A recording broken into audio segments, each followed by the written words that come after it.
Getting ready? Are we doing this? Basic Bros podcast. This is it. So 3, 2, 1. I'm done. You know what? I'm going to bed. Okay, whatever. Whatever. Basic Bros. Basic Bros podcast, episode 5, technically, on the board. How's it going, boys? Good. Good. You? Good, just good. Not too bad. Weekend was amazing. UFC. Good UFC 217. Now I know Owen's not going to have much to say about this, but Joe and I are going to go off. Are we going to talk about the prelims, or are we just going to get into the 3 belts? Let's just talk about the belts. Right? Let's just get into Yeah. the By the way, Joe, your video's frozen again. Fuck, god damn it. We'll wait for it to unfreeze. How about that? There we go. Why does it do that? I don't know, but if it happens, just keep unfreezing it. It's okay. We'll work with it. Yeah. Okay, so let's go from the bottom and work our way up, right? So we're gonna go with women's strawweight, right? So Rose went against the champion, Joanna. Oh my god. Good. I don't even know where to begin with this. Because number one, I didn't think that Rose had it in her to even do a knockout. And females rarely get knockouts. Like, rarely knock each other out. For a female to get a knockout, it's huge. And then, of anything... The UFC is mixed sexes? Like, it's male and they female? have women's, and then they have men's. Yeah, and they then don't have, like, a girl. I was like, For those viewers and for Owen who aren't aware of hey, maybe this is like UFC for noobs. Yeah, UFC exactly. For noobs. So women's strawweight division, right? Yeah, and as you were saying, the knockout thing, like in that's like the lightest weight class for women, right? So that's huge. Yeah, like, it is. On fire. And who she knocked out, you know what I mean? Right? So Joanna, she had the belt, that was her 11th defense? She was going to tie Ronda She was going to tie Ronda Rousey for most wins or most defense titles. And that just went out the window when Rose came into the octagon and knocked her out. And now, let's put this into perspective. This happened in the first round at 3 minutes and 3 seconds. So a champion who hasn't been beat in a very long time and who just dominated the entire weight class, bless you, Owen. Excuse me. Is now just completely axed. Then you got this new girl who just came in. I think Rose started maybe 2 years ago. In the UFC is when I first noticed her, saw her. She was in The Ultimate Fighter. Yeah, I watched her Ultimate Fighter. She was one of the people I was actually rooting for. So yeah, she was really good. Now, in my opinion, Rose was more of a submission artist. Like I told you, Joe, before the fight when we were talking about who was going to win, I'm like, the only chance Rose has is if she lucks out and gets a submission, like an arm bar is what I thought she would go for. Obviously, I was wrong. But you had her as the winner. No, I wanted her to win, but I didn't think she would win. Purely because they looked much very different in size, right? Rose is compared to the other person, Joanna. Yeah. She's crazy though. They're both. Yeah, she only has 5 defenses. 1, 2, 3, 4. Yeah, 5. So this would have been her 6th. How many fights in total? Wait, are you talking about Rose? No, Joanna. How many total fights? So she won after she won the strawweight, she had 1, 2, 3. She had 5 successful defenses, and then on the 6th one she lost. And the 6th one was last night. Yeah, okay, I see. Cool, yeah. So that was just a clear, just upset. Well, not an upset, but just a shocker, I would say, right off the bat. Okay? That was good, though. This all happened last night? Yeah. This all happened last night, yeah. So, that's the good thing is I like a weight class where there's a lot of good competition. And this women's strawweight you haven't seen that in a while. So to see someone step up and replace the champion who's been there for a while, it's a huge deal. Huge deal. So a big shocker on that card, the women's strawweight. So then we move up to the bantamweight, which in this case now, obviously, Owen, you're unaware. TJ Dillashaw, Cody Garbrandt. Cody Garbrandt's the current champion. TJ Dillashaw, former champion, but they had never fought before. They used to be on the same team. TJ left. It became a dramatic issue where they just hated each other, as a result of which both great skilled fighters. Cody Garbrandt is a bit more newer to the sport. TJ's been around the block for a while and has a very dynamic way of fighting. Like, it's really different compared to most fighters. So, Joe, who did you have as the winner on this one? TJ. That's like right, 100%. Yeah. You were on that. I was split on my decision. I really was. And the reason for that was because Cody Garbrandt had taken out Dominic Cruz in such a high fashion, like he danced around him. And TJ, it went to decision. Although I think TJ won that, he technically lost by judges' scorecard. So for that fact, I thought Cody was going to win. But I did tell you, I'm like, I kind of want TJ to win. Yeah. They're both great fighters, though. And of course, TJ took it out by knockout.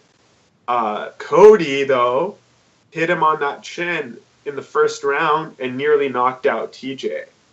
So that was a really tight fight. Yeah. That was a really tight fight.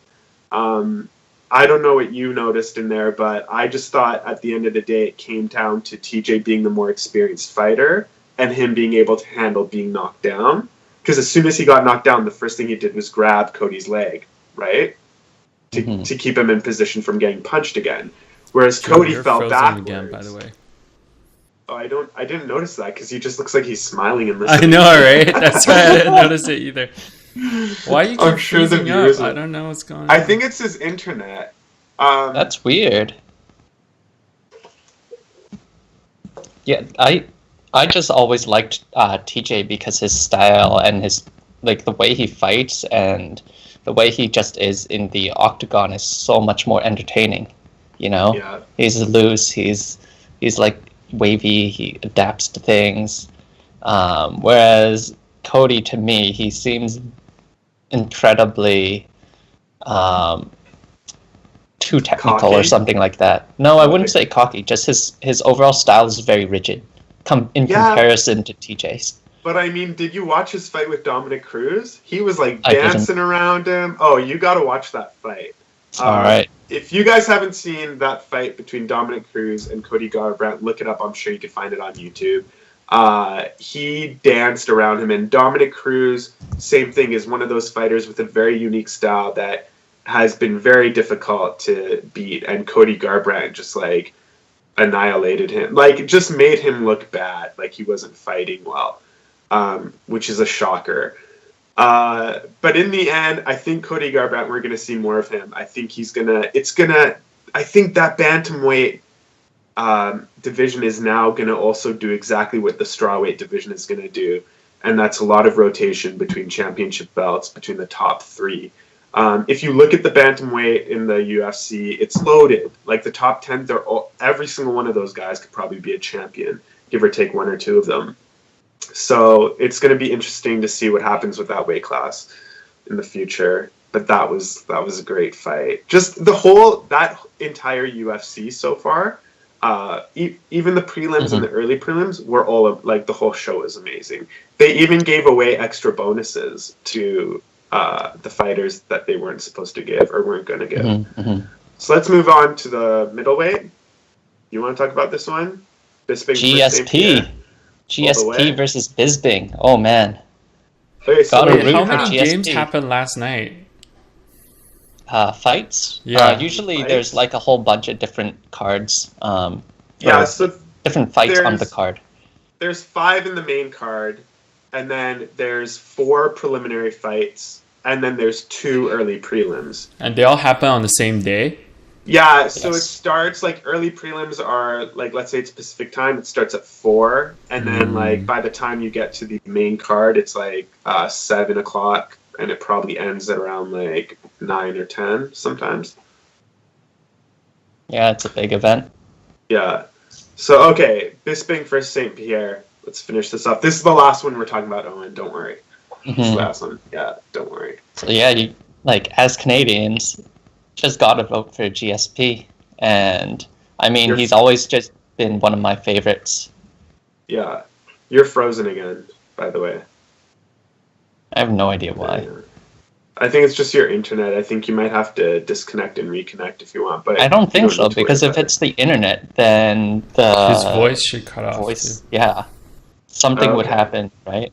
I think it kind of does. Skype is just super fucking quiet and loud, I guess. Anyway, I guess let's continue. I had St.Pierre as well. Everyone was saying he was looking fat before, like, the fight. But I think he was just gaining mass. And when you looked at him during, like, the way that I dictate really who's going to win usually is who looks best when they get on the scale. Like, who looks healthier in their abdominal area and stuff. Because if they look really flat and flabby, it's essentially they didn't cut weight properly. And if you go back to watching their weigh-ins, you'll see between Bisping and St.Pierre looked ripped, and Bisping looked flabby in the abs. So for that fact, I was thinking that his weight cut wasn't as good as or as skilled as St.Pierre's. He should have been ripped. Like a proper weight cut, you will get ripped at the end. And Bisping just has always had like a bit of that muffin top. Like he doesn't cut great weight, whereas St.Pierre was just super ripped. So okay, then you're like, okay, he's got a healthy body. He did the weight class properly, but now is he going to last carrying all that extra weight, right? Because he usually fights a weight class lower. When you add that much weight, you actually end up losing. You gas out early, which you kind of saw happen to him, right? Like you saw him that in the second round. Him being GSP, yeah. Whereas Bisping, he could just go 5 rounds. The guy would have gone 5 rounds, no problem, right? So, and you saw it wasn't in my opinion, GSP did get a little lucky, right? Like, let's be honest, those elbows from below that Bisping threw and all that blood on GSP's face, if it went to decision, it would have been close, but I think Bisping would have won it, right? Okay, first of all, going to the weigh-in. I don't think weight cutting is that important in terms of determining how the fight would actually go. You're frozen again. Fuck. If anything, my logic says that if the guy doesn't have to go completely no fat, so 8-pack abs or whatever, then that just proves they're even healthier because they don't have to cut as much weight, which means they're probably going to be, I don't know. It's just more to their natural weight, right? Yeah, but if you don't have hard abs, you're not going to take hard shots. And if you don't have hard abs, that tells me you haven't been working out as hard as someone else did. They're going to have hard abs, obviously. It's just there's a slight layer of fat. Did you see GSP? A little bit of cushion for the push-in, I guess? I don't know. All right, sure. I guess. But I guess. Yeah, the other thing is I thought Bisping would win because GSP hasn't been in this class, first of all. And second of all, it's been 4 years or whatever since he had another fight, and that was 1 weight class down. Yeah. So that was the main issue. Obviously, I was rooting for him, but never really expected anything from it. Yeah. And when he mounted Bisping, and he was just gushing blood like a fountain, I'm like, oh, I forgot how easily this guy bleeds. Yeah, and not just that, he was essentially on top, but losing points, Yeah, I guess, but overall in the fight, I think he was winning. Other than that one bout, I guess. Yeah, I was giving them 9-8, you know, like 9-9, 10-9 rounds kind of thing, like, or sorry, like 9-8 rounds essentially. I thought it was really close though. I thought like in the scorecards, like one judge of the 3 or whatever would always score for the guy opposite that I thought won, whereas 2 would probably score the same. It was tight. I think honestly, if it went 5 rounds, Bisping would have like maybe won by 1 or 2 of the points between the rounds. But St.Pierre came through, you know, he got him, he knocked him down, he took his neck, and once you get that neck choke, it's over. But props to Bisping for not tapping out. Like, you know, you're hardcore when you saw it in his eyes. He's like, I'm going out, let it, like, that's it, like, I'm going out. Like, why is that props though? That's not props to me. I'm like, dude, you're just risking your own career, you know? Yeah, well, okay, so when you pass out and it's less than a minute or 30 seconds, it's usually actually I'm not even talking about just that specific instant, but there's a lot of guys who are like, they have an arm bar or something like that, and they just won't tap, and then their arm snaps, and then, you know? And then that's how they have to... I've never seen it with an arm bar, but a lot of people who get an arm bar sometimes have already had an arm bar or something break their elbow. So they actually have, what's that thing where you could overextend it, where it gets dislocated? They could have it dislocate during the fight and they won't care because, like, it's not broken. They just relocate it back in place. All right, okay. So that's I guess all the UFC talk we can do, because otherwise Owen's just not going to get any conversation in and he might fall asleep. He's probably like looking. He's already fallen asleep. He's been looking up some stuff. I'll just loop 5 minutes of video. Yeah, that would be perfect. Yeah. Where he's moving his mouth to, and then it's like, yeah. Just loop this part. How about that Stranger Things season 2? You guys watch it? Oh, and did you watch it? Yes. What did you think? I thought it was good. I think compared to the first one, I wouldn't say it's not as good, but I think the first one introduced like so many new concepts, like the retro styling, the characters, all this kind of stuff. It just had more like newness on my end. But I think this one is still a good show.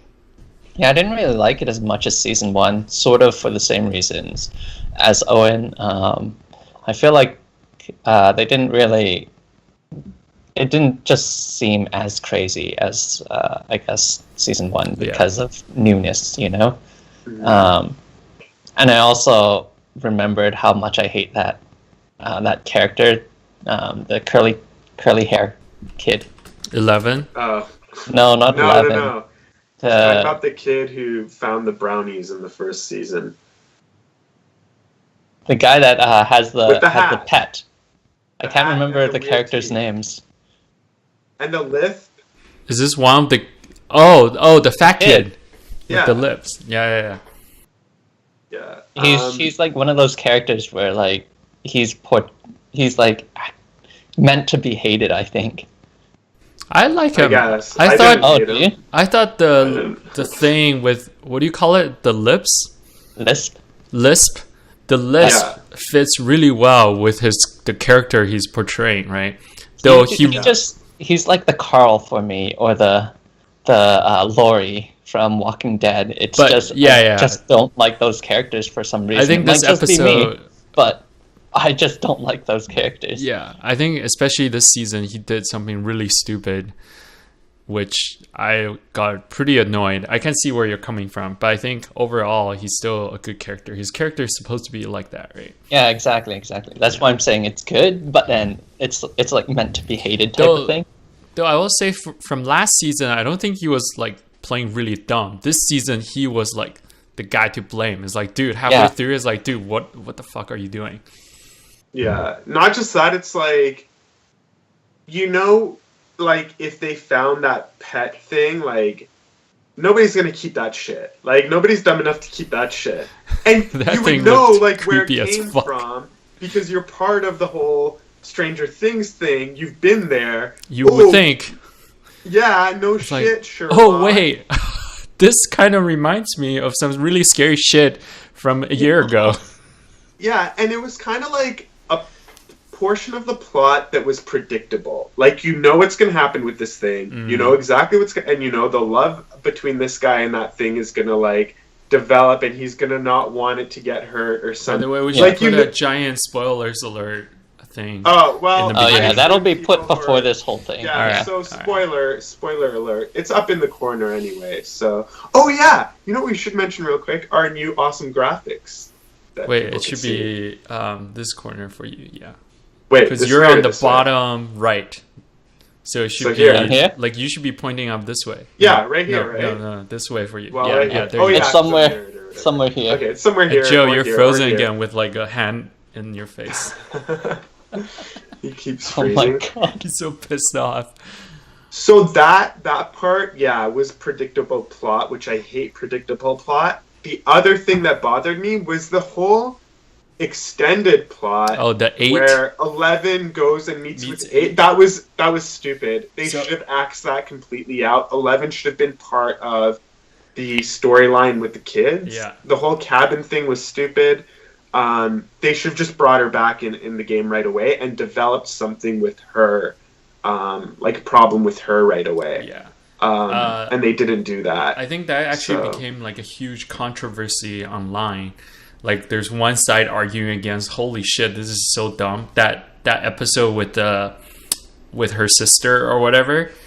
And then some people were like, oh, it's kind of cool, blah, blah, blah. And then the directors or the show makers actually came out and commented on that. You guys can actually look it up online. There's this whole thing about it. A lot of people feel the same way. It's like, why is there a sidetrack? Other people actually said it might be for a show spin-off already or something, right? That's so dumb. Which I So- would hate to see. Yeah, I thought the whole 11 storyline would have been okay if it led to something. Like, why introduce like like this whole other superpowered person if you're not going to do anything with And her superpower is kind of dumb. No offense to her. It's like, oh, Really? I can make you see things. I thought that's sort of cool. Well, That's like, That was pretty cool. It's cool, but it's like, it's not a physical superpower, but at the same time, it could be very powerful, which I thought is kind of dumb. But anyways, that's just me. The form of only thing that I could think of why they did it was same as what Owens mentioned, that some people were saying either it's part of a spin-off or it's going to come back in like a season 3 or a season 4 if there is going to be one of those, which they kind of hinted to at the end that things weren't really over. But it kind of was in the same way as season 1. You know what I mean? Yeah. They ended it off season 1 the same way they ended off season 2. yeah, they just so- keep things open. Yeah, which is like, yeah, whatever. I guess it is what it is. You're unsure. Yeah, overall, I liked season 1 better than season 2. There were just, some plot twists that just seemed a little gimmicky. I think they were trying to, like, appeal to a certain new type of target, too, or something. I don't know. Broader audience, probably. Yeah, right? Maybe the kids were like slightly too young, so they brought in these older teenage rebel storyline to sort of like, I don't know, right? Like, it was just a really obscure group or a story to happen. So I guess we'll see what happens there if there is a season 3 or a spin-off, but I don't see any other reason why it was there. Or maybe they want to pick it up in season 3. It's kind of a cliffhanger. Yeah, it might be like part of a cliffhanger for season 3, I feel like. Or I honestly hope they're not dumb enough to do a spin-off already, because nobody would watch that shit. Let's be real. Yeah, it's And true. those characters from that episode is like, I would pay not to watch that episode. That was pretty dumb. But I think to Mahyar's point, I wish they brought 11 into the main story earlier. Because I feel like there's no main character in this season, right? Like, Main characters. do you guys think it's Will, the kid who kept seeing things? Or was it... It's definitely not 11, because she had, like, scenes from 3 episodes total. Yeah, I don't know. It seemed like the main character was more like the different storylines between the people. But if I had to pick a main character, I would say that the main storyline is actually between 11 and what was Will's best friend name? The one who was essentially along the ride whole way. Yeah, so Mike and 11, if you notice, Mike was actually part of almost every single storyline. He hated the new friend, right? So even in the case where the other two guys were kind of fighting between the girl, he was still involved in that by hating on her, just for hating on her. He had the love thing with 11, right? And then he was Will's best friend and was along his side the whole time that they were doing the the exorcism thing, you know, like he was part of that. He was part of every action scene and every major plot. So I would have to give it to Mike if I had to give a main character, but I think they made it subtle. I think they made it not about him while making it about him. Right? Though I would actually argue the cop was also a main character. I feel like, to your point, they spinned off too many storylines. I think they're trying to pull a Game of Thrones kind of thing. It's like, oh, let's have like 10 different storylines happen at the same time with all these main characters for every storyline, right? I think the cop guy definitely played a bigger role than the first one, even though he was pretty big in the first one. But like in terms of the kids, I feel like every one of them had a storyline attached to them, right? The chubby kid had his really stupid thing regarding the demodogs or whatever, and then the cop had his whole storyline with 11. 11 had this whole sidetrack thing, and I think Mike, to your point, was in every main scene. I think the only kid who didn't have a major plot was the black kid, unfortunately. Yeah, he just had the love scene with the new chick too. Oh yeah, actually like he did have a whole thing going on with the new girl. So there was that. And then there's the new girl's weird brother storyline, which that makes not much sense, you know? I feel like the first one had a much more focused kind of theme around it, whereas this one, it's like, oh, let's spin it off 100 different ways and see what sticks on the wall or what sticks to the audience, right? Yeah, totally. And also, I think you earlier brought up the point that there's this whole, how do you say that word, exorcism thing, which I thought was super cliche, because every modern horror movie that gets like a Rotten Tomato has that kind of theme, right? Like, oh, let's tie them to the chair and like let's yell words at them, let's put the heat up in this case, and then like the person goes crazy and then the monster leaves their body or whatever. That was super cliche for a modern horror movie. Whereas the first season, even though it was a horror movie, it had its own spin to it, right? Like you never seen any of it before. And this time, really, they had to put the stuff up on the walls again. Like when I saw that scene, I was like, oh my God, this is like lights all over again, but with paper this time. That's funny. But you know, it's funny that like going back on the predictability of season 2 is you could predict every character that was gonna die. Like you could predict every character that you knew was gonna die. So all those side characters that didn't have stories, you're like, oh, that person's gonna die. Like you just knew, right?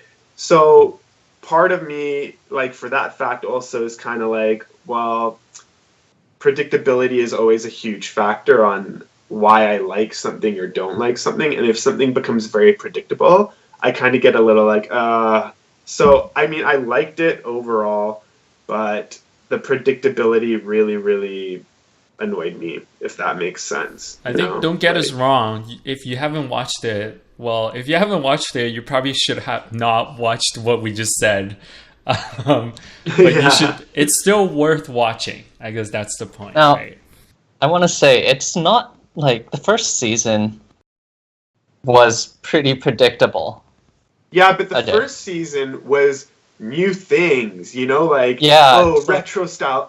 Cool music with synth. Oh, like this. What is this thing? What is this stranger thing? Like although it was predictable, you got caught up in all this new stuff. Yeah. So when season 2 comes out, you're kind of hoping for that same aspect of new answers, new problems arising. And although there were those things, the new problems that came up, I knew what was going to happen. I knew that this little small lizard thing was going to grow to be this fucking monster thing, and then it was going to terrorize them, and there's probably going to be more of these things coming, and then there's probably something that they have to like a gate that they probably have to close in order to get these things to go away. So it totally, like, through and through sort of had that sense to it. You know what I mean? Like, but it was good. It was good. Overall, it was good. The one thing that I kind of wish, but also I'm happy that didn't happen, is that part where the 2 kids are still in the tunnel, where they have to climb the rope, and the 2 kids are left, and the demons are like crawling through the tunnel, and they're about to get to them, and then you think they're gonna die. I don't remember. It's the guy with the fat kid with the hat. Remember they like burn the. Oh, okay, yeah, that part, yeah. Then he's the big kid, the tall kid, like the older one, is helping the little kids, and he's getting them up the rope. And then it's him and the guy with the kid with the hat. I forget that kid's name. Dustin. It's Dustin, yes, right? Dustin. Yeah. Yeah. So Dustin and that older kid whose name I also forget. I'm just gonna say it's Jonathan. No, it's not Jonathan. No, it's Steve. Steve. It's Steve. Yeah. Steve Harrington. Yeah. So Jonathan's Steve, the brother of. Exactly. Someone. So Steve and Dustin are left in the tunnel, and these minion things are crawling to get them, and then they just go right past them, right? Like they blow past them, and you thought, oh shit, they're actually going to kill 2 of the main characters, here we go. And they didn't, so that was bittersweet for me. Because I kind of wish it happened so we would get some shock of, oh man, 2 of the main characters gone. Dang, like now things are getting real, right? Yeah, that's where like they're willing to do anything on the show. Like you don't know what's gonna happen next. Whereas none of the main characters really died. Like, like they didn't even get injured. Yeah, they're like, which is totally they have not the 007 realistic. treatment. They like annihilated everybody else that didn't matter. Like all the behind this, the people who like are just like scientist 1, scientist 2, police officer 1, security guard. Like they didn't kill off Dr. Owens. But they didn't. But he was kind of like injured, and you didn't see him get injured, so you don't know what happened. You didn't see that action shot. Actually, that's a really good point. Right? See? Because everyone else who got injured by those monsters, like, died, mauled. Right? Got, like, destroyed. Yeah. But somehow he was able to get hurt a little bit, and then the monster probably walked off or whatever. Like, I don't know what happened there. Yeah, so many questions still kind of left unanswered. A little bit of predictability. No real realism, darkness to it at the end of the day. But still, a good season. Like, it kept me entertained the whole way through. I watched the whole thing. There were just obviously that side story that I didn't appreciate. But yeah, any other comments on Stranger Are you looking forward to season 3? After watching season 2? If the season 3 comes out, I'll watch it. But I'm not going to expect anything amazing like season 1. Like the way season 1 made me feel. How about that? Owen? Is that fair? I would say the same. I think definitely season 1 was like this high. And after seeing season 2 is like here. It's like just another horror TV show kind of thing. Totally. So this whole thing just reminds me of Heroes. Do you guys remember that? Heroes on NBC? Yeah. Well, season Heroes for me always remained this high because I never watched past like the first 10 episodes or whatever.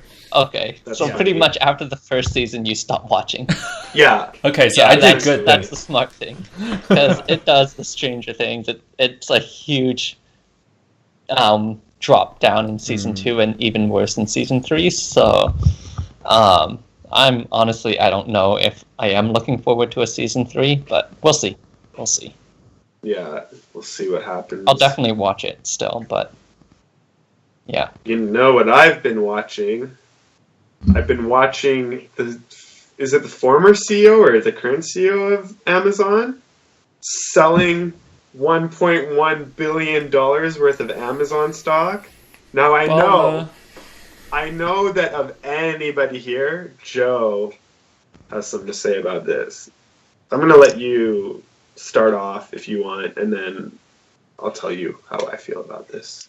I don't remember the details, but it's like he only sold like 1.5% of company shares or something like that, and he owns like 17% or 18%. Am I right? I have no idea. He owns I know he owns a lot. He owns 16%. And he sold, get this, he sold only 1 million of his shares. So it was 1 million shares worth $1.1 billion. And how much in percentage is that? I don't remember. I think it's like under 2%. But that's pretty crazy. Yeah, I have no idea, but like Amazon stock jumped 13.5%, and as a result of which his net worth climbed more than $10 billion more dollars. So on top of that 1.1 billion that he just got, he got another 10 billion because their stock jumped, and the stock that he had remaining still gave him 10 billion. That's crazy. So he's got a total of more than $90 billion just from that entire, just everything. If you include everything he's got, it's over $90 billion. Can you imagine getting that much money in one go? Well, let's put it this way, okay? Amazon does one thing essentially, right? Like, I mean, they've got like Audible, they've got like different segments, but really it started with just Amazon.com, right? They didn't create a huge line of products until just recently. Like, I'm talking Alexa, Echo, and those things, right? Like Amazon Prime, let's say. Let's add those to the list. Microsoft has been around since 1970. I have no idea. But Bill Gates' net worth is $88 billion, which he accumulated since back then to now. And this guy's net worth is $90 billion, which he accumulated from 1994 until now. Who's the better billionaire? You know what I mean? But let's be honest, Microsoft kind of ended its streak at like Windows 98, which was like 20 years ago. Yeah, You also have to remember, Bill Gates is like spending literally, I don't know how many billions of dollars doing research and whatnot, like killing off malaria and like whatever else he's doing, creating. Yeah, you haven't been really focused on something like that. Yeah, you haven't really been focused on growing his business since like the early 2000s. Basically, by the time this guy started, he already quit the game, kind of thing. Exactly. Yeah. But I'm not saying like Jeff Bezos isn't like crazy or anything. Yeah, this is definitely the top that he hit. But like, as you were saying, Mahyar, like main profit, I'm pretty sure is AWS, right? No, I think it's profit, yes, but I think cash flow, a lot of it's from Amazon.com. Oh, is it? Yeah. I always thought like it's massively all about the AWS. Dude, there's a stat somewhere. I think more than 50% of people in the US have Amazon Prime. Yeah, I believe it. Which is probably, I don't know, one of the biggest subscription services. And then they have data to show the minute you have Amazon Prime, your spending on Amazon increases like 10, 20 folds. It's probably not that many. Oh, definitely. Yeah. It goes up by a lot. Yeah. 100%. But what do you guys think about this Amazon front door thing now? I think that's pretty stupid. Really? They're just trying to get into the I guess the home market, you know? I think that's what they're trying to do. As in home market as in like cat sitting or something like that. I think that's what Really? they're trying to do. I don't think so. I think they're just trying to make like this most super convenient way for you to get your product or service needed, and the quickest way so that they dominate the market. These are why department stores are like getting feeded out. Look what happened with Sears. They didn't focus on online sales. They just focused on department store. Now Sears is like gone, like just gone. They're liquidated. I think Amazon's looking like, once you buy online and you realize how easy it is, regardless if it's Amazon or a t-shirt company or whatever, like, oh crap, I didn't have to go to a store or the mall. I didn't have to wait in line. You know, I didn't have to deal with like people. And this thing just came to me, especially with Amazon Prime, like a day or 2 or 3 days later. So I think it comes down to like convenience at this point. There's also pros and cons, because when you talk about clothing, you can never feel clothes. You have to order it and then try it, right? Whereas if there's a store, you can feel the material. You can actually get the size that you want.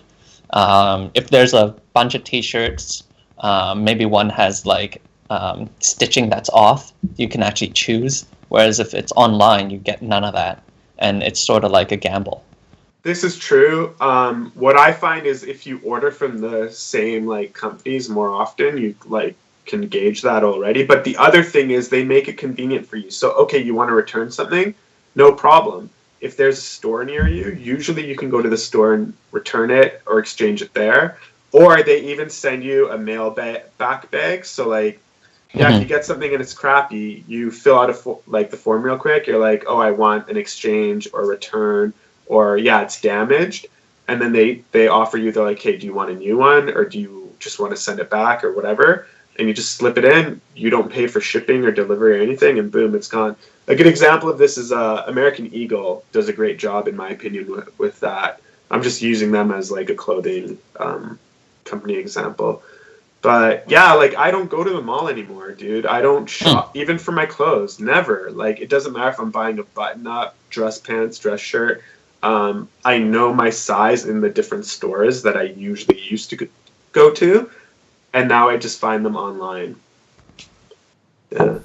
Yeah. I think clothing is coming down. I think everything feels like it's coming down to a few company that kind of owns everything. Like look at all the retail clothing stores. They're all kind of closing down as well. There's only a few left, right? Like the fast fashion ones, which is like Zara, H&M. I don't know if American Eagle's doing that well either. I think Banana Republic isn't doing as well. Uniqlo's doing pretty well. I think those Zara, Uniqlo, and H&M are like 3 rising ones.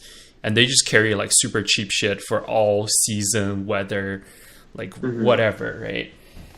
Yeah. And the same for tech, right? It's coming down to a few companies. Like Amazon's a huge one.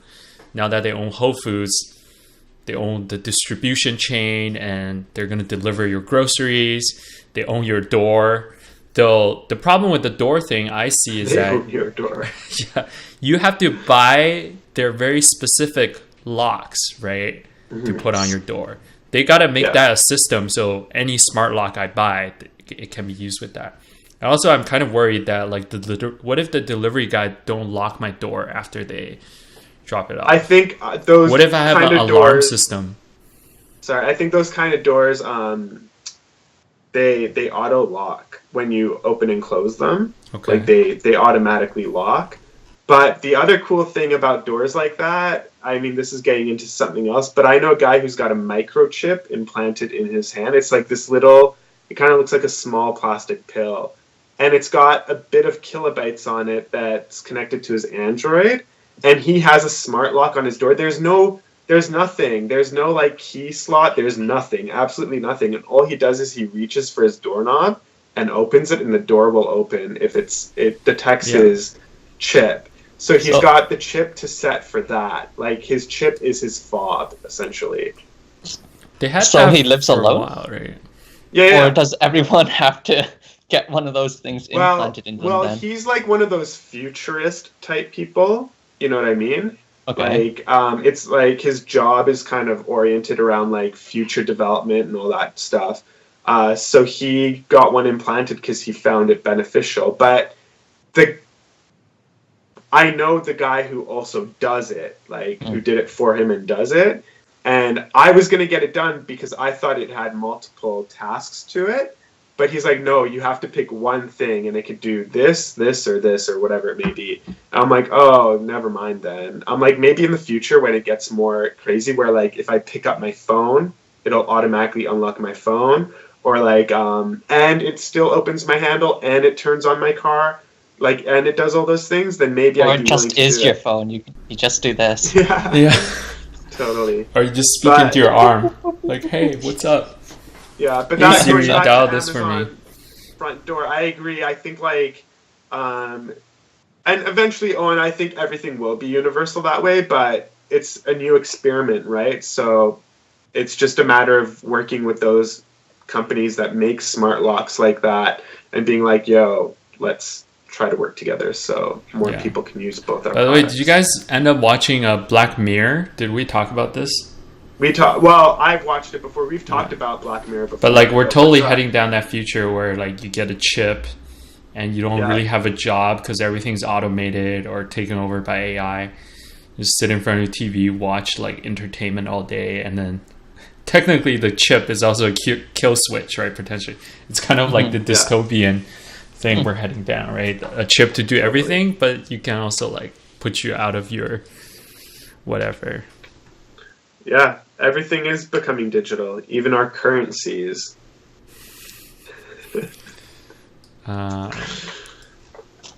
Yo, do you know anybody in Silicon Valley who does have Bitcoin though, or am I the only person that you know?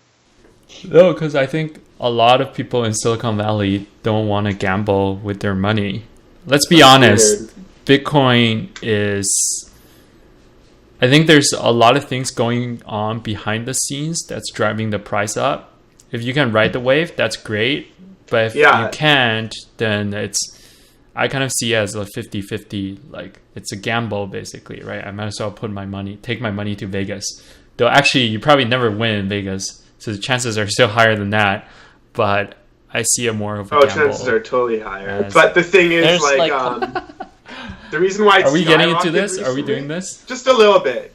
I'm just going to tell you why the price skyrocketed. I don't want all your Bitcoin friends to be like putting me on the hit list or something. Dude, I was talking to my friend who's retired off of it or whatever, and he's like, dude, fuck those guys. They don't fucking know what they're doing. He's like, let them fucking work. He's like, we're going to fucking make bank, and then in the future, they could regret it in hindsight. I'm like, all right. Because he's like, don't waste your breath. He's like, I've dealt with guys like that before. He's like, don't help people who don't want help. Like, he just went off. I'm like, okay, man. I'm like, just calm down. He's my friend. Like, I want to help him. He's like, no, dude, they don't want help. They just want to like, they don't see the risk as an opportunity. But anyway, the reason why it skyrocketed was because futures is introducing Bitcoin futures, and they're like regulated. They're a regulated stock companies trade. They're actually one of the largest, if not the biggest exchange in the world. And they actually announced this 6 months ago, then bailed. Then they're like, we're going to do this. And then that's why the price skyrocketed. But right now, what you're going to see is what's called a bear market, where the market stays high, but then it's going to friggin' drop. And this is according to a few people who are very heavily invested, who have played this game since it was like $100, and now it's like sitting at 9,800 Canadian. But yeah, so I wouldn't invest exactly in Bitcoin right now. I would wait for a drop, but that's why it skyrocketed. So there is reasons why it jumps, but the reason why it's going up is because more people are using it as their currency. And once things like BitPay comes out, which is the Bitcoin debit card, this is going to be the currency of the world, not just like your nation. Like, it's going to be when you go to Spain or France or wherever you are, you pay with BitPay and forget your debit card and your bank account. But yeah, so that's why it jumped. Anyway, back to our regular programming. Oh, Joe is so interested. Totally. Yawned twice, and not on purpose. Not on purpose. Okay, let's say you did cash out all your Bitcoin. Yeah. What would you do with all that money? Okay, let's say you my made like gosh. So $5 million. I would reinvest maybe half In of more it Bitcoin? in more Bitcoin and altcoins for sure, 100%. I told you, like, dude, even Joe, like, we talked about this last time. Somebody invested like his whole earnings, his whole family, like his whole life into Bitcoin. And I'm not saying just put all your money in Bitcoin right now. I'm not saying that at all. But it is going to be the currency of the future, whether you want to choose that or not. That's just what's happening. So, I could have a one-on-one with you later, Owen, about it, like really go in depth about the conversation. But typing that stuff is not easy because there's just so many variables. But yeah, dude, I would definitely reinvest half of it at least. Like if I made multiple millions, I would reinvest half of it back into Bitcoin, and I would take the other half, and I don't want a mortgage, so I would just buy a house with Bitcoin or my cash. I would convert it and buy a house, buy my car, boom, done, set. I pay property tax every month and my electric bill. And hey, maybe I'll build the house, so I'll do geothermal, and then I don't even have an electric bill or heating bill. Frozen out of boredom. You asked the question, I answered. No, because he was expecting you to buy something, not to talk about how you're going to reinvest it into millions. He was trying to drive you off the topic, but instead you just brought it back. I'll buy crazy shit too, but dude, the number one thing you should do with money that you earn, whether it be a small amount or a large amount, is always reinvest it in something that's going to grow bigger. Yes. So just like in Vegas, when you win money, you put it back to win more money, right? Potentially, sure. Or you walk away with that money that you earned and go into the next investment. Right? Which is? Like Bitcoin. You laugh now. The funny thing is, you guys have been laughing for the past year, but like it's just been proving you wrong more and more the past year. So like I don't know what else to say. Like you guys were laughing when it was at 3,000. You guys were laughing when it was at 4,000. Laughing 5,000. Now it's at 10,000. It's literally $9,900 on my screen right now, and you guys are still laughing. I don't know at what. But speaking of laughing, Owen got like 5 iPhone 10s. Owen, why did you get 5 iPhone 10s? I didn't get 5 iPhone 10s. My parents were over. They were bringing like 1 or 2 back to China for themselves to use. But yeah, iPhone 10 is great. I'm actually filming off the iPhone 10. But the quality is not being reflected because fucking Skype is a piece of shit. Which don't blame Skype. Huh? Don't blame Skype. No, I think it's pretty cool. So one thing, for example, which I'm sure everyone watched a lot of videos about already, is the facial recognition, right? You won't believe it until you use it, but it's actually a lot more convenient than the fingerprint sensor. I believe that. It's just kind of like 100%. I don't have to do anything. I just pick up the phone and then I can just view everything, right? I can just start using it. I don't have to purposely take an action or like point my finger or anything like that, right? And, have you tested it with like your face and then like a photo of your face? Does it actually not detect the photo? Haven't tested it, but there's like a billion videos at this point on YouTube that people try to do different stupid things. Like with a photo, with a 3D model, with like a mold of their face, all this kind of stuff. I think the only ones that's been able to trick it is if you're exact twins with each other, or if you literally look really, really similar.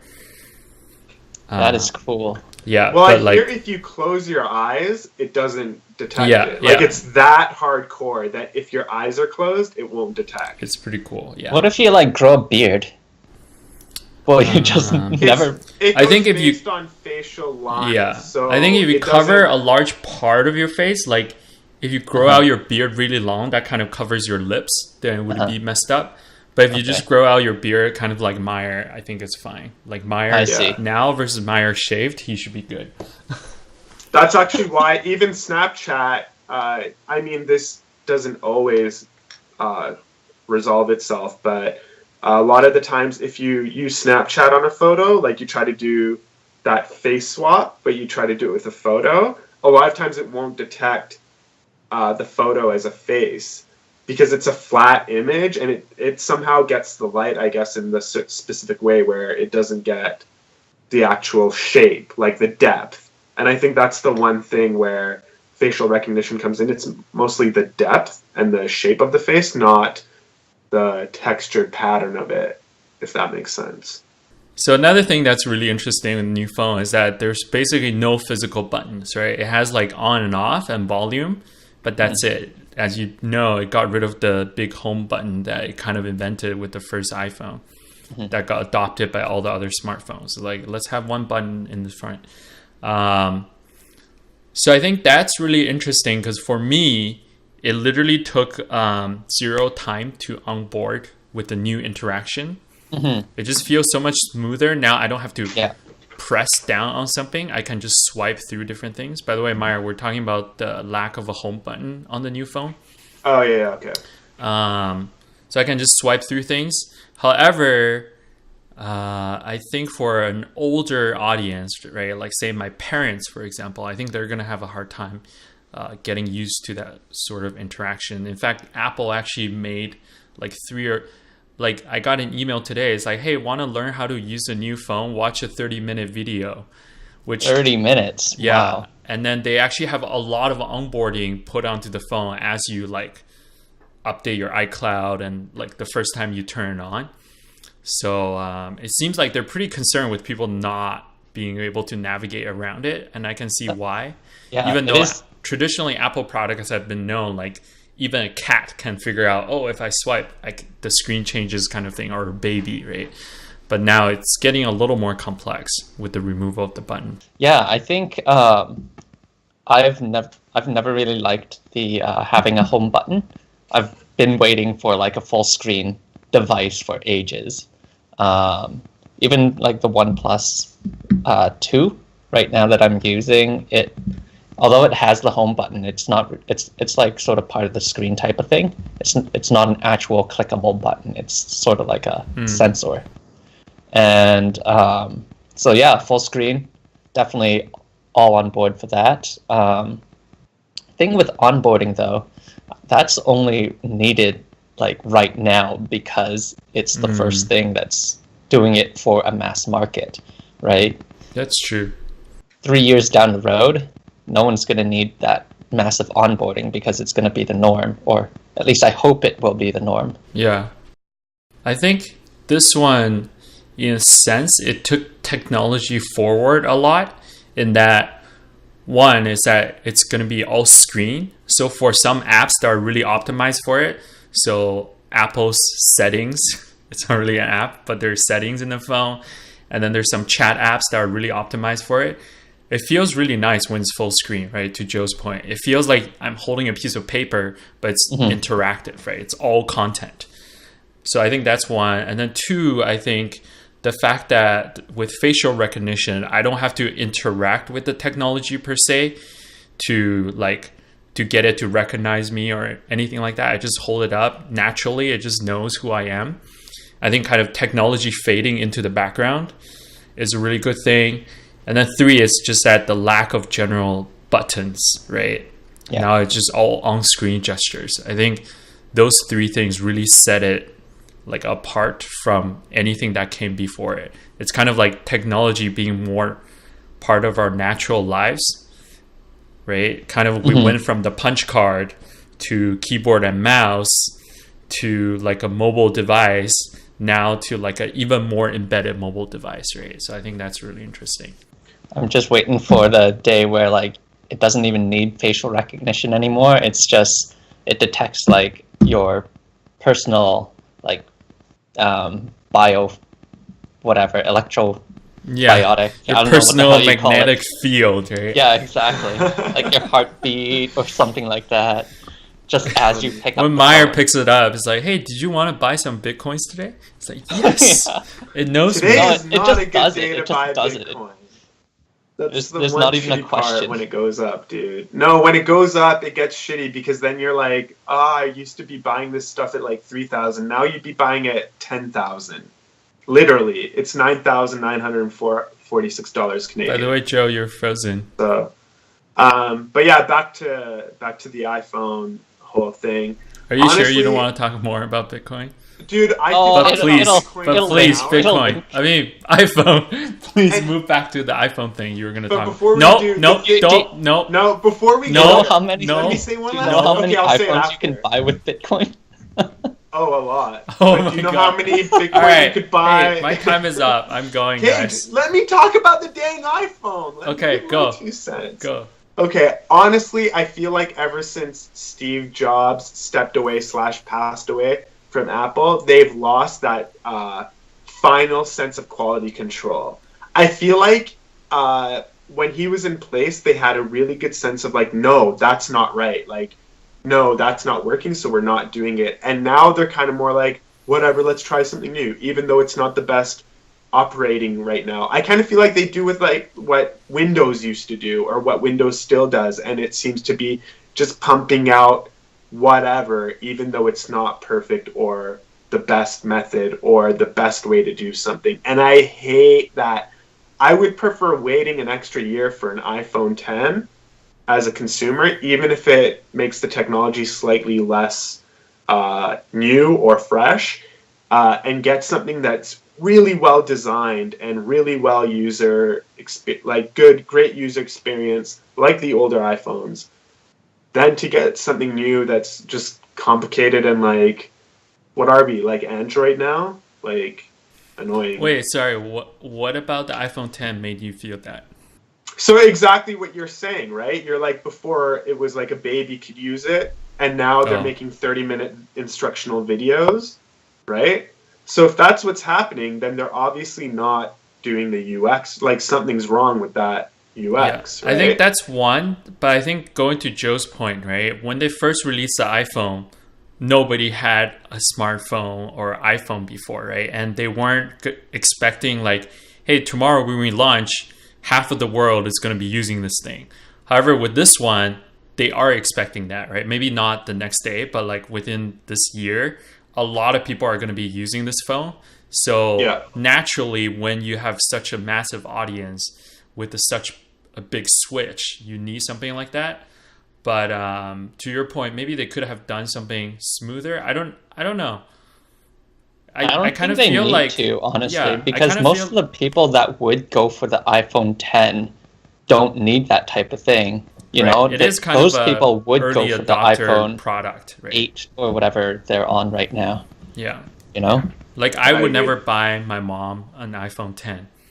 Like, she should stick to one with a physical button, right? Because she's going to be like, what happened? I just swiped. Yeah, and you're going to have to go through the 30-minute video with her and then spend like 5 hours explaining that 30-minute video. Yeah. You know? Ain't no one got time for that. This might be the first time where I'm more excited about an Apple product than Mahyar. Because I'm more likely to get this. Full-on Bitcoin thing. Yeah. Right. But yeah, it's interesting. I kind of feel like it's the right direction in terms of where technology is headed. Though I always imagine like one day, because right now screens are for downloading information into our heads or into us, right? And then any swipe is for inputting information. He just changed, like, now I can see like a black Mahyar, a really dark Mahyar. Downloading and uploading information, right? So in the future, what if it's literally like the Matrix, right? You just plug in and just talks to your brain. Or maybe you don't even need to plug in. Maybe my brain will have Wi-Fi. Yeah. Would you do it? Let's say the technology came out like 3 years from now, and then like by 5 years, 6 years from now, like it was crazy, like 10K, like ultra, but it required surgery that was non-intrusive. So meaning it's not going to fuck up your eyes or anything like that, but they do have to install something in your retina, for example. Actually, they remove your retina and install a new retina screen. You know?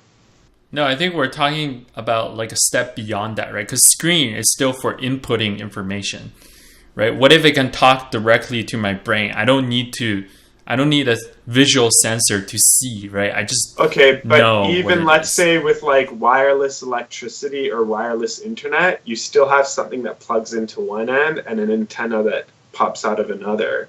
So like, what and how are you going to receive that information if something is not cognitive or like installed in you? Like that's Right. the only other method of that is like humans becoming superhuman and having that like telepathy, like, right? Right. Like Yeah. being one with everything. So definitely something has to be installed in you regardless for that upgrade. Yeah, I don't think we're upgrade talking about that. happens. We're just saying it's not going to be like retina, right? Because retina is still a step away from talking directly to your brain, right? It should be something that reads directly. Because I think Facebook already have a lab that you can like share a post by like having these sensors attached to your brain, attached to your Yeah. head. Yeah, which is Yeah, pretty fucking That's scary. pretty cool. But going back to Totally. your original question, Mahyar, I probably would not want to do that because I feel like the human brain is designed not to have that much, not to process that amount of information all the time, right? Today, we're already getting over flooded by all the information, but at least we can still turn it off when we choose it to, when we choose to. But when we get to that state where everything's just like instant, right? How do you turn that shit off, right? If there's Filters. on a switch The off same button, thing. then sure. On, off, filters, like turn off now, like you know what I mean? Like just Yeah, like too you much do with work. your iPhone, dimming the brightness, putting the brightness on auto. These are presets that you could preset into the system, or like put it on airplane mode or put it on do not disturb, right? And then also you have your own personal RSS feeds. Or dude, why am I hearing music? I don't know. Maybe you Not should turn off your anymore. music. I don't know. Oh, something happened. I heard. All There's right, a well, car that went by. Oh, maybe that was it. I don't know. It just sounded weird. In 10 years, I totally wouldn't do it. I don't know. I don't see the technology being perfected by that point. Maybe in 30 years, if it's been the norm for many, many years already, because it is a surgery. It is removing a body part in your case and replacing it with a technological body part that directly links to the brain.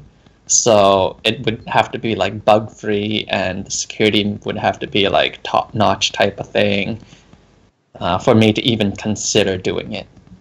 And it, of course, it'd have to be relatively cheap, inexpensive, right? Yeah. If there's still like phones and stuff like that, then I would just stick with whatever the cheaper alternative is that does the job the same way, essentially, except it's just not nearly as convenient. I'd rather have that safe mind type of thing, Yeah. That's legit. I guess so. I would do it. I'd say 10 years in, they've got enough time and tech, like 10 years of creating them and coming out with new models. They've got enough technology to like make it work, I would say. Cool. Yeah, All right. totally. Let's call it. I'm tired. Let's call it. Going back to bed. Just want to. Really? I thought quick. you were so busy on Wait. weekends, Owen. Yeah. What happened? No, I'm going for lunch and then probably This guy. go post my own iPhone unbox video. By the way, guys, if this actually never mind. This is probably gonna get released after my video. No. gets released. Hey, But you should check out my video anyways, which will be in the description below. I don't know what side you're on, but yeah, listen to Owen. You do that during the sign off, by the way. But this guy, Owen, always is the reason why we finish our podcast, and he's the reason why we do it at whatever time we do it at. He dictates this to me and Joe. I don't know why. I have work from probably like 7 all the way to 6 during weekdays every single day from Monday to Friday. And the only full free days I have is Saturday and Sunday. And today we're doing this podcast on a Sunday morning.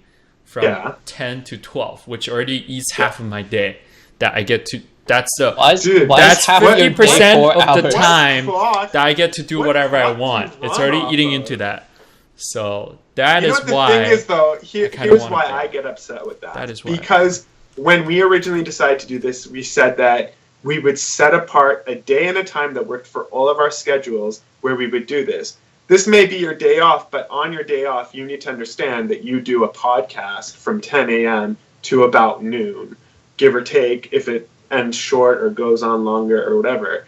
Now, you got the married life going on. I get it. You got some family stuff, but you should dictate the fact that any day other than Sunday at 10 a.m. Can we do it on weekday? No, here's why. Here's why we can't do it on or weekday. Do it on weekend night.